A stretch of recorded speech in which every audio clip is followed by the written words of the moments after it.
Om Shanti. Good morning. मीठे बाबा के 16 तारीख के महावाक्य है। मीठे बच्चे, तुम ईश्वरीय फैमिली के हो।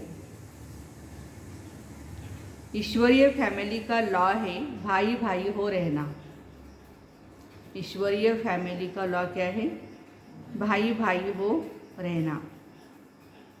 ब्राह्मण कुल का लॉ है भाई बहन होके रहना। इसीलिए विकार की दृष्टि नहीं जा सकती। प्रश्न है, यह संगम युग कल्याणकारी युग है, कैसे? उत्तर है, इसी समय बाप अपने लाडले बच्चों के सन्मुख आते हैं। क्यों कल्याणकारी है? क्योंकि लाडले बच्चों के सामने बाबा अभी आते हैं और बाप टीचर सतगुरु का पाठ भी अभी ही चलता है। यही कल्याणकारी समय है जब तुम बच्चे बाप की न्यारी मत, जो नर्क को स्वर्ग बनाने की व सबको सद्गति देने की है, उस श्रीमत को जानते और उस पर चलते हो। शिव बाबा को भी जानते हैं, बाबा की श्रीमत को भी जानते हैं। प्रश्न है, दूसरा प्रश्न पूछा गया है, तुम्हारा संन्यास सतो प्रधान संन्यास है, कैसे? संन्यास में भी प्रकार है, तो हमारा सतो प्रधान है, कैसे? उत्तर है, तुम बुद्धि से ही सारी पुरानी दुनिया को भूलते हो। बुद्धि से भूलते, रहते तो यहाँ ही है लेकिन बुद्धि से भूलते हैं। तुम इस संन्यास में सिर्फ बाप और वर्षे को याद करते हो, पवित्र बनते हो और परहेज रखते हो। खान पान की, पहन सहन की, रहन की, जिससे देवता बन जाते हो, उनका संन्यास हद का है, बेहद का नहीं है। गीत है, भोलेनाथ से निराला, गौरीनाथ से निराला और कोई नहीं। ओम शांति। पहले पहले बाप अपने बच्चों को समझाते हैं, अपने को आत्मा समझ बाप को याद करो। 5000 वर्ष पहले भी बाप ने कहा था, मन मना भव, देह के सब संबंध छोड़, अपने को अशरीरी आत्मा समझो। सभी अपने को आत्मा समझते हो? हल्की फुल्की स्टार, पॉइंट ऑफ लाइट समझते हो? अपने को कोई परमात्मा तो नहीं समझते ना। ये कोई भूल नहीं करना, अपने आप को परमात्मा नहीं समझना है। गाते भी है, पाप आत्मा, पुण्यात्मा, महान आत्मा, महान परमात्मा नहीं कहा जाता है। आत्मा पवित्र बनती है तो शरीर भी पवित्र मिलता है। खाद आत्मा में ही पड़ती है। बाप बच्चों को युक्ति से बैठ समझाते, यह तो जरूर है कि आत्मा रूप में हम सब भाई भाई हैं। आत्मा रूप में हम सब भाई भाई हैं और शरीर के संबंध में आए तो भाई बहन हैं। अब कई युगल बैठे भी हैं, उनको कहे कि अपने को भाई बहन समझो तो बिगड़ पड़ेंगे। परंतु यह लॉ समझाया जाता है, हम सब आत्माओं का बाप एक ही है और इसी नाते से हम सभी भाई भाई है। फिर मनुष्य तन में आते हैं तो प्रजापिता ब्रह्मा द्वारा रचते हैं। शिव बाबा मनुष्य के तन में जब आते हैं तो ब्रह्मा द्वारा रचना रचते हैं, तो जरूर उनकी मुख्य वंशावली आपस में भाई बहन ठहरे। सब कहते ही है परमपिता परमात्मा, बाप है ही स्वर्ग का रचयिता, हम उनके बच्चे हैं, तो क्यों न हम स्वर्ग के मालिक बने। परंतु स्वर्ग तो होता ही है सतयुग में, ऐसे नहीं कि बाप कोई नई सृष्टि आकर के रचते हैं। बाबा तो आकर पुरानी को नया बनाते हैं, अर्थात इस विश्व को बदलते हैं। तो जरूर बाप यहाँ आया है, भारत को स्वर्ग का वर्षा दिया है, उसका यादगार सोमनाथ का मंदिर सबसे बड़ा बनाया है। बरोबर भारत में एक ही देवी देवता धर्म था और कोई धर्म नहीं था, और सभी बाद में वृद्धि हुए हैं। तो जरूर बाकी सभी आत्माएं निर्वाण धाम में बाप के पास रहेंगी। भारतवासी जीवन मुक्त थे, सूर्यवंशी घराने में थे, अब जीवन बंध में हैं। जनक का भी मिसाल है, उनको सेकंड में जीवन मुक्ति मिली। जीवन मुक्त सारे स्वर्ग को कहेंगे। स्वर्ग में जितनी भी आत्माएं देवी देवताएं रहते हैं वो सब जीवन मुक्त हैं। फिर उसमें बाकी जिन्होंने जितनी मेहनत की उतना पद पाया। जीवन मुक्त तो सबको कहेंगे, तो जरूर मुक्ति जीवन मुक्ति दाता एक ही सतगुरु होना चाहिए, परंतु यह किसको पता नहीं है। अभी तो सब माया के बंधन में हैं। कहा जाता है ईश्वर की गत और मत कैसी है, न्यारी है और प्यारी भी है ना। उनके हैं श्रीमत, वो आते हैं जरूर। पिछाड़ी में सब कहेंगे अहो प्रभु तेरी लीला अपरंपार है। तुम अब कह रहे हो अहो प्रभु तेरी इस नर्क को स्वर्ग बनाने की गत मत बड़ी न्यारी है। तुम जानते हो फिर से हम सहज राजयोग सीख रहे हैं। कल्प पहले भी संगम पर सिखलाया होगा ना। बाबा खुद कहते हैं लाडले बच्चों मैं तुम बच्चों के ही सन्मुख आता हूँ और किसी के सन्मुख नहीं आता हूँ। ये भी हमारा कितना बड़ा सौभाग्य है। स्वयं भगवान कह रहे हैं मैं तुम्हारे सन्मुख आता हूँ।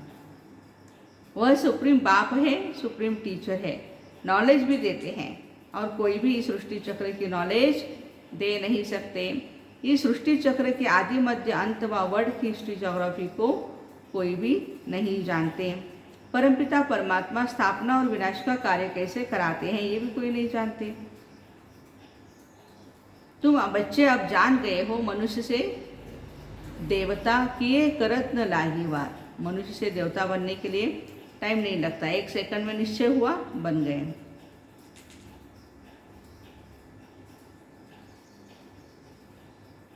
यह महिमा भी उनकी है। मुँह तो पलिथी कपड़ धोए, बाबा आकर के जो अशुद्ध अपवित्र आत्माएं हैं उनको शुद्ध बनाते हैं।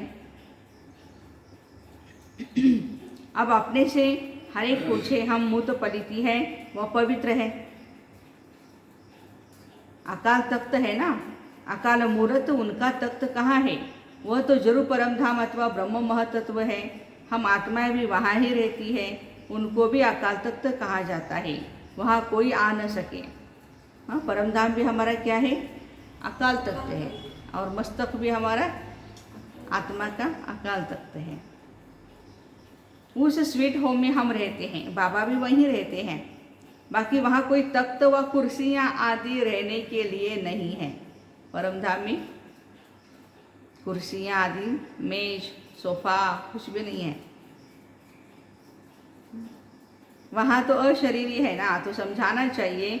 सेकंड में जीवन मुक्ति मिलती है अर्थात लायक बनते हैं। बाबा कहते हैं शिव बाबा को याद करो, विष्णुपुरी को याद करो। अभी तुम ब्रह्मापुरी में बैठे हो, ब्रह्मा की संतान हो और शिव बाबा के बच्चे भी हो। अगर अपने को भाई बहन नहीं समझेंगे तो काम विकार में चले जाएंगे। ये है ईश्वरीय फैमिली।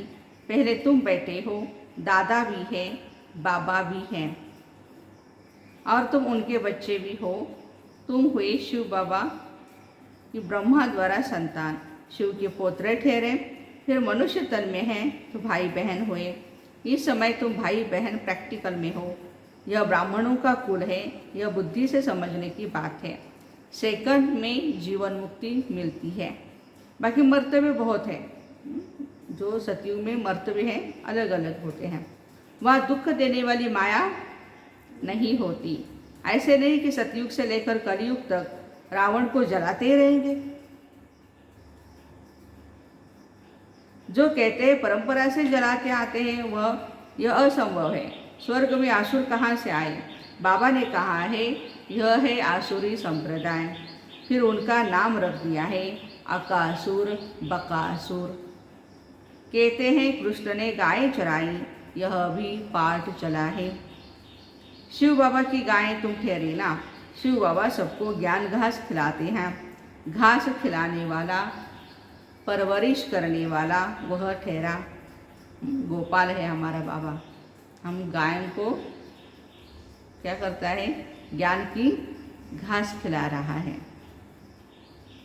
बाकी श्री कृष्ण तो हाँ, गौएं चराने के लिए थोड़ी जाएंगे, गायें चराने के लिए। हाँ, मनुष्य मंदिरों में जाकर देवताओं की महिमा गाते हैं, आप सर्वगुण संपन्न और हम नीच पापी कपटी है। अपने को देवता कह न सके हिंदू कह देते हैं, असुल नाम भारत है, गीता में भी है यदा यदा ही धर्मस्य। गीता में ही हिंदुस्तान तो नहीं कहा ना, या यदा यदा ही इंडियम, ऐसा कुछ नहीं कहा। यदा यदा ही धर्मस्य ग्लानिर्भवति भारत, ग्लानिर्भवति इंडिया, ग्लानिर्भवति हिंदुस्तान, ऐसे कुछ नहीं बोला है। ये है भगवान वाच, भगवान एक ही है जिसको सब जानते हैं। स्वर्ग में सब दैवी गुण वाले मनुष्य होते हैं, उनको भी 84 जन्म लेने हैं तो जरूर स्वर्ग से नरक में आएंगे। आपे ही पूज्य, आपे ही पुजारी है, उनका भी अर्थ होगा ना। नंबर 1 पूजा श्री कृष्ण, नंबर 1 पूज्य भी कौन है? श्री कृष्ण है। किशोर अवस्था को कहा जाता है सतो प्रधान, बचपन जो छोटा सा होता है उसको कहा जाता है सतो प्रधान। फिर बाल अवस्था को कहेंगे सतो, थोड़े बड़े होते हैं फिर सतो में आते हैं। फिर युवा अवस्था में कहेंगे रजो, और बुढ़ापे में क्या कहेंगे? तमो, तमो प्रधानता है।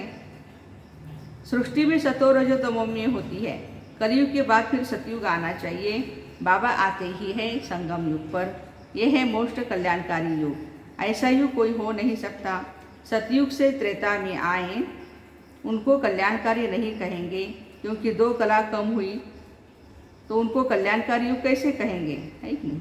सतयुग और त्रेता युग को कल्याणकारी युग नहीं कहेंगे, क्योंकि नीचे नीचे हम आत्माएं आती जाती है, हमारी कलाएं भी कम होती जाती हैं। फिर द्वापर से आएंगे तो और भी कला हमारी कम होती जाएगी। तो यह कल्याणकारी युग नहीं रहा। कल्याणकारी युग है कौन सा? संगम युग। जबकि बाप खास भारत को और आम सबको सदगति देते हैं। अभी तुम स्वर्ग के लिए पुरुषार्थ कर रहे हो। बाबा कहते हैं यह देवी देवता धर्म भी सुख देने वाला है। तुम अपने धर्म को भूल गए हो, तब और धर्मों में घुस जाते हो। वास्तव में तो तुम्हारा धर्म सबसे ऊंचा है। अब फिर तुम वही राजयोग सीख रहे हो तो श्रीमत पर चलना पड़े। बाकी सब है आसुरी मत पर, रावण मत पर। सब में 5 विकार है, उनमें भी पहला है अशुद्ध अहंकार। 5 विकार में पहला कौन सा है? अशुद्ध अहंकार। बाबा कहते हैं देह अहंकार छोड़ देही अभिमानी बनो। अहंकार तो रखना ही है, लेकिन कौन सा? मैं आत्मा हूँ, सतो प्रधान हूँ, स्वराज्य अधिकारी हूँ, विश्व कल्याणकारी हूँ।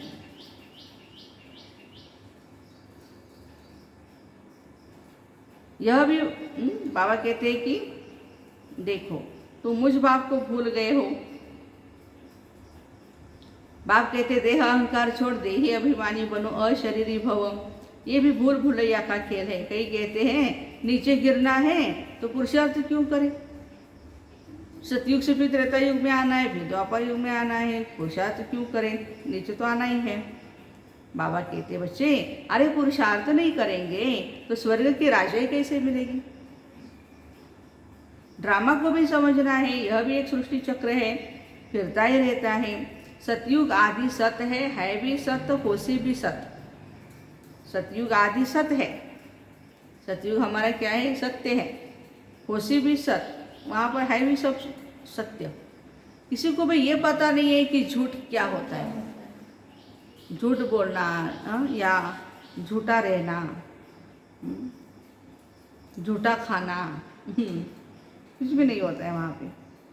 कहते भी है वर्ल्ड की हिस्ट्री ज्योग्राफी रिपीट होती है, तो कब शुरू होगी, कैसे रिपीट होगी, उसके लिए तुम पुरुषार्थ करते हो। बाबा कहते हैं फिर से तुमको राजयोग सिखलाने आया हूँ, तुम भी सीखते हो, राजाई स्थापन होती है। यादव कौरव खत्म हो गए, जय जयकार हो गई। फिर मुक्ति जीवन मुक्ति के दरवाजे खुल जाते हैं, नहीं तो तब तक रास्ता बंद रहता है। जब लड़ाई लगती है तब ही गेट खुलता है। बाबा आकर गाइड बन ले जाते हैं। लिबरेटर हैं, माया के फंदे से छुड़ाते हैं। गुरुओं की जंजीरों में बहुत फंसे हुए हैं, बहुत डरते हैं, कहाँ गुरु की आज्ञा न मानी तो कुछ न कुछ श्राप न मिल जाए। अरे आज्ञा तो तुम मानते ही कहाँ हो। वह निर्विकारी पवित्र और तुम विकारी अपवित्र। गुरु में मनुष्यों की भी कितनी भावना रहती है, क्या करते कुछ भी पता नहीं। भक्ति मार्ग का बहुत प्रभाव है। अब तुम बच्चे समझो, सयाने बने हो। तुम जानते हो ब्रह्मा विष्णु शंकर है सूक्ष्म वतनवासी, उसमें भी ब्रह्मा से विष्णु का पाठ यहाँ है। शंकर को यहाँ आने की दरकार नहीं, शंकर तो हमारा तपस्वी रूप है।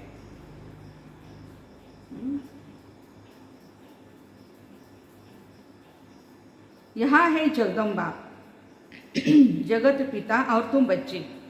फिर इतनी भुजा वाली देवियाँ आदि कितना बेड बनाते हैं। अथाह चित्र है देवताओं के, ये सब चित्र है भक्ति मार्ग के लिए। मनुष्य तो मनुष्य ही है। राधे कृष्ण आदि को भी 4 भुजाएं दे देते हैं। दीपमाला में महालक्ष्मी की पूजा करते हैं। वो है 2 भुजा लक्ष्मी की, 2 भुजा नारायण की, इसलिए दोनों की पूजा होती है कंबाइंड रूप में। यह प्रवृत्ति मार्ग है। हमारा कौन सा मार्ग है? पवित्र प्रवृत्ति मार्ग। दीपमाला में महालक्ष्मी की पूजा करते हैं। वह है 2 भुजा लक्ष्मी की, 2 भुजा नारायण की, कंबाइंड रूप में। यह प्रवृत्ति मार्ग है और कुछ नहीं। काली की जीभ भी कैसी दिखलाते हैं, बाहर आई हुई लपलपाती ऐसी। कृष्ण को भी काला बना दिया, वाम मार्ग में जाने के कारण काली हो जाती है। फिर ज्ञान चिता पर बैठने से गोरी बन जाती है। जगदम्बा ऐसी मीठी मम्मा, सबकी मनोकामना पूर्ण करने वाली, उसकी मूर्ति को भी काला बना दिया है। कितनी देवियां बनाते हैं, पूजा कर समुद्र में डुबो देते हैं। तो यह गुड़ियों की पूजा हुई। बाबा कहते यह सब ड्रामा में नोंद है, फिर भी होगा। भक्ति मार्ग का बड़ा पेशगीर विस्तार है। कितने मंदिर चित्र आदि बनाते हैं, बात मत पूछो। Waste of time, waste of money. मनुष्य बिल्कुल इस समय तुच्छ बुद्धि है, कौड़ी मिसल बन जाते हैं। बाबा कहते हैं भक्ति मार्ग में धक्के तो बहुत खाए हैं। अब बाप तुमको इस झंझटों से छुड़ा देते हैं। सिर्फ शिव बाबा को और वर्षे को याद करो और पवित्र भी जरूर बनना है। 3 काम करने हैं, एक पवित्र बनना है, दूसरा शिव बाबा को याद करते रहना है, और तीसरा अपने आने वाली दुनिया को या वर्षे को याद करना है। परहेज भी रखनी है, नहीं तो जैसा अन्न वैसा मन। सन्यासियों को भी गृहस्थियों के पास ही जन्म लेना पड़ता है। क्यों भाई? पूरा दिन पवित्र रहे, घर पार छोड़ा, बाद में फिर उनके पास जन्म लेना है। क्यों? क्योंकि गृहस्थियों के ही हाथ का खाते हैं, थोड़े खुद बना करके खाते हैं।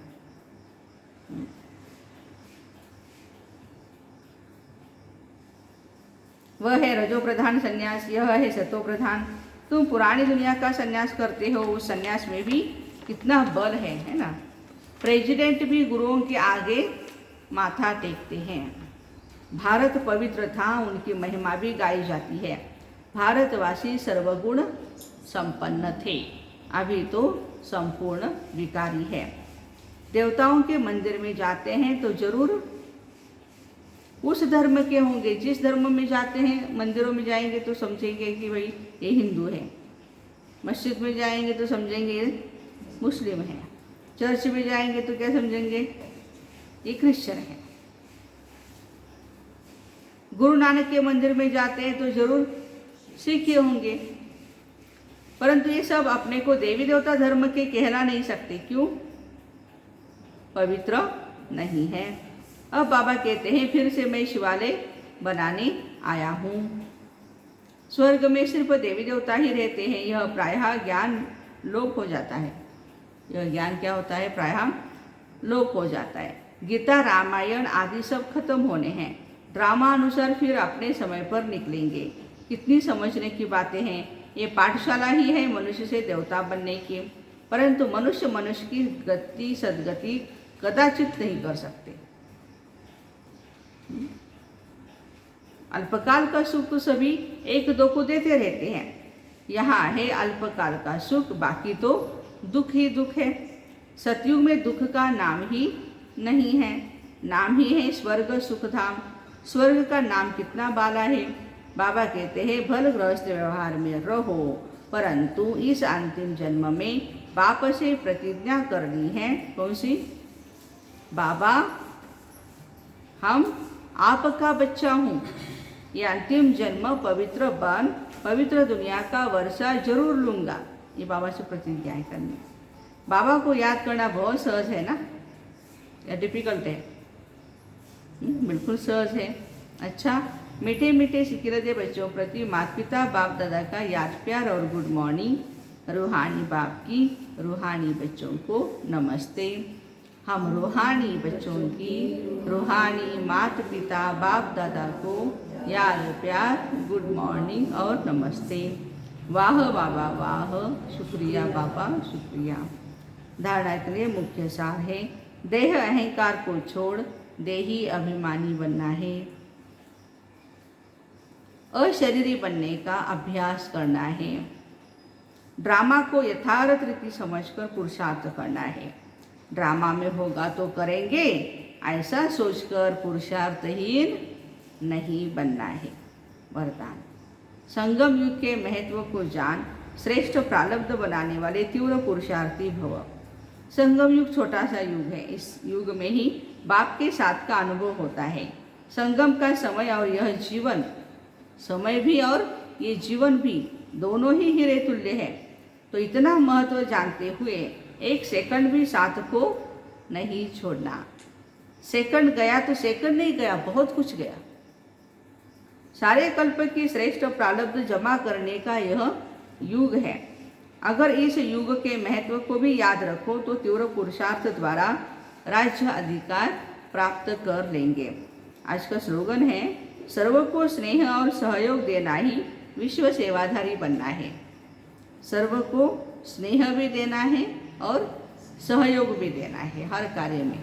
अच्छे अच्छा जो काम होता है, बुरे कार्य में नहीं, अच्छे कार्य में हमें स्नेह देना है और सहयोग देना है। ये क्या है? विश्व सेवाधारी बनना है।